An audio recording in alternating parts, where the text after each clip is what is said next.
Kisah kenapa Allah SWT mencabut kaki ular. Dalam tradisi Islam dan kisah-kisah para ulama, ada cerita yang beredar tentang mengapa ular kehilangan kakinya. Kisah ini sering dikaitkan dengan peristiwa di surga pada zaman Nabi Adam AS dan Hawa. Kisah di surga, ular dan iblis. Ketika Allah SWT menciptakan Nabi Adam AS dan menempatkannya di surga bersama Hawa, iblis merasa iri dan bersumpah untuk menyesatkan mereka.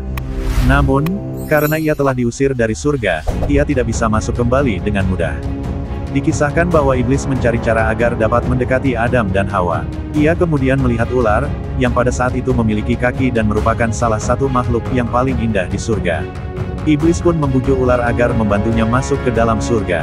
Dengan licik, iblis berkata kepada ular, "Wahai ular, jika engkau membantuku masuk ke dalam surga, aku akan memberimu hadiah besar yang akan membuatmu lebih mulia."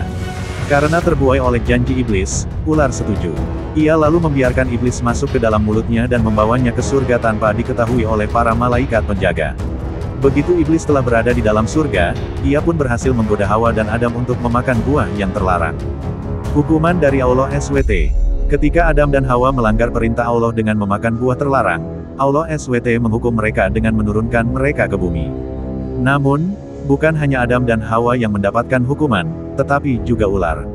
Karena ular telah membantu iblis masuk ke surga, Allah SWT menghukumnya dengan mencabut kakinya dan menjadikannya merayap di tanah selamanya.